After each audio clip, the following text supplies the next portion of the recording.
Fine ਪਹਿਲੀ ਮੁਹੱਬਤ ਕਿਦੋਂ ਹੋਈ ਸੀ ਤੁਹਾਨੂੰ? ਇਹ ਮੈਨੂੰ ਲੋਕੀ ਪੁੱਛਦੇ ਨੇ, ਮੈਂ ਕਿਹਾ ਮੈਂ ਤੁਹਾਨੂੰ ਫੜਾਂਗਾ ਨਾ ਤੁਹਾਨੂੰ ਪੁੱਛਾਂਗਾ। ਮੈਨੂੰ ਹਾਂ ਕਦੋਂ ਹੋਈ ਸੀ?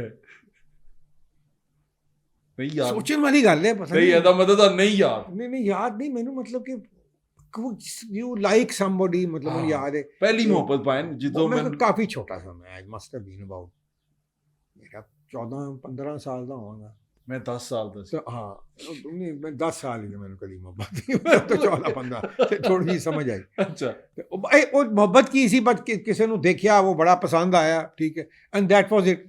ਉਹਦੇ ਬਾਅਦ ਕਦੀ ਮੁਲਾਕਾਤ ਹੀ ਨਹੀਂ ਹੋਈ। ਫਿਰ ਉਹ ਕਿਸੇ ਸ਼ਾਦੀ ਤੇ ਕੋਈ ਰਿਸ਼ਤੇਦਾਰਾਂ ਦੀ ਸ਼ਾਦੀ ਸੀ, ਉੱਥੇ ਇੱਕ ਲੜਕੀ ਸੀ, ਮੈਨੂੰ ਬੜੀ ਅੱਛੀ ਲੱਗੀ। ਉਦੋਂ ਬੰਦੇ ਨੇ ਰਿਅਲਾਈਜ਼ ਕੀਤਾ ਕਿ ਵੀ ਇਹ ਵੀ ਜ਼ਿੰਦਗੀ ਦੇ ਵਿੱਚ ਮੇਰਾ ਮਤਲਬ ਹੈ ਇੱਕ ਉਮਰ ਦੀ ਵੱਡੀ ਤੇ ਨਹੀਂ ਸੀ ਤੁਹਾਡੀ? ਨਹੀਂ ਛੋਟੀ ਸੀ ਮੈਂ। ठीक है, ਤੁਹਾਨੂੰ पसंद आई सी पहली मोहब्बत। हाँ, बड़ी बहुत शुक्रिया आपका मियां साहब। मुझे उम्मीद है आपको आज का शो पसंद आया होगा।